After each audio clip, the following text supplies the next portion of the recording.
Sir ಇದೇ ಡಾಂಬರ್ road, ಇಲ್ಲಿ ಕಾಣ್ತಿರೋದೇ ಡಾಂಬರ್ road ನೋಡಿ. ಇಲ್ಲಿ ಹೋಗ್ತಿದೆ ಒಳಕ್ಕೆ ನೋಡಿಲ್ಲ. ಇಲ್ಲಿಂದ ಇಲ್ಲಿಗೆ ಒಂದು 10 ಅಡಿ ಅದು ವಿಲೇಜ್ ನ್ಯಾಪ್ ರೋಡು. ಇದು ರೋಡೇ ವಿಲೇಜ್ ನ್ಯಾಪ್ ಅಲ್ಲ, ಇದೆ ರೋಡ್ ಇದು. ಈ ರೋಡ್ ಪೇಸ್ಗೆ ಒಂದು 300-350 ಅಡಿ ಸಿಕ್ಕುತ್ತೆ ರೋಡ್ಗೆ ನೋಡಿ. ಇದು ತೆಂಗಿನ ತೋಟ, ಇದೇ ಬೋರು ನೋಡಿ. ಫುಲ್ ರೆಡ್ ಸಾಯಿಲ್ ಇದೆ. ಹೊಸ್ದಾಗೆಲ್ಲ ಫೆನ್ಸಿಂಗ್ ಹಾಕ್ಸಿದ್ದಾರೆ, ಅದ್ಬಸ್ತಾಗಿ ಫೆನ್ಸಿಂಗ್ ಆಗಿದೆ ಈ ಜಾಗ. ಎಲ್ಲ ತುಂಬ ಚೆನ್ನಾಗಿದೆ. ತೆಂಗಿನ ತೋಟ ಎಲ್ಲ ಸುಸಿಗಳು ಹಾಕಿದ್ದಾರೆ, ಸುತ್ತ ಅದ್ಬಸ್ತಾಗಿ ಫೆನ್ಸಿಂಗ್ ಎಲ್ಲ ಆಗಿದೆ. ಈ ಜಾಗ 1 ಎಕರೆ ಬರ್ತದೆ. ಜಾಗ ತುಂಬ ಚೆನ್ನಾಗಿದೆ. ಡಾಂಬರ್ ರೋಡೇ ಟಚ್ಚು ಅಂತೇಳಿ, ಡಾಂಬರ್ ರೋಡ್ಗಳಿಗೆ ಒಂದು 10 ಅಡಿ ಅಷ್ಟೇ.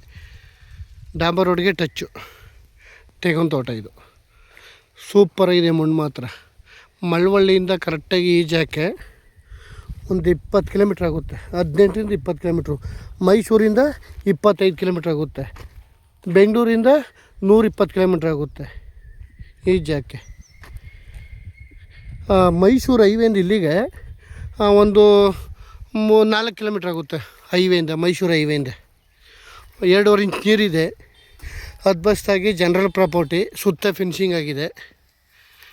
ಜಾಗ ಮಾತ್ರ ತುಂಬ ಚೆನ್ನಾಗಿದೆ. ಇವರು ಒಂದು ಕುಂಟೆಗೆ ಬಂದು 1,45,000 ಹೇಳ್ತಾರೆ. ಸ್ಲೈಟ್ಲಿ ನೆಗೋಷಿಯಬಲ್ ಇದೆ. ಮಣ್ಣು ತುಂಬ ಚೆನ್ನಾಗಿದೆ. 4 ಗೀರ್ ಎಲ್ಲ ಇದೆ. ಜಾಗನೂ ತುಂಬ ಚೆನ್ನಾಗಿದೆ. ಮೈಸೂರಿಂದ 25 ಕಿಲೋಮೀಟ್ರ್ ಆಗುತ್ತೆ. ಬೆಂಗಳೂರಿಂದ 120 ಕಿಲೋಮೀಟ್ರ್ ಆಗುತ್ತೆ. ಮೈಸೂರು ಹೈವೇ NH ಇಂದ ಇಲ್ಲಿಗೆ ಒಂದು 4 ಕಿಲೋಮೀಟ್ರ್ ಆಗುತ್ತೆ ನೋಡಿ. ಎಲ್ಲ ಈಗ ಒಂಬಳೆ ಹೊಡಿತಿದೆ.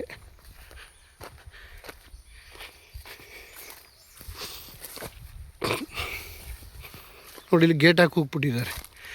ಫುಲ್ಲು ಮೆಸ್ತೆ ಹಾಕಿದ್ದಾರೆ. ಫಿನಿಶಿಂಗ್ ಮಾಡಿದ್ದಾರೆ ಫುಲ್ ಸುತ್ತ.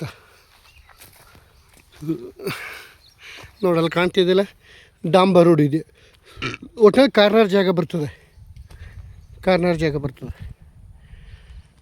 ನೋಡಿ ಇಲ್ಲಿ ಸ್ಕೂಟ್ರ್ ಹೋಗ್ತಿದೆಯಲ್ಲ ನೋಡಿ, ಇದೆ ಡಾಂಬರ್ ರೋಡು. ಜಾಗ ಮಾತ್ರ ತುಂಬ ಚೆನ್ನಾಗಿದೆ. 1 ಎಕರೆ ಬರ್ತದೆ. ಫಾರ್ಮ್ ಹೌಸ್ಗೆ ಚಿಕ್ಕ ಫಾರ್ಮ್ ಹೌಸ್ ಮಾಡ್ಕೋರು ಚೆನ್ನಾಗಿದೆ ಜಾಗ.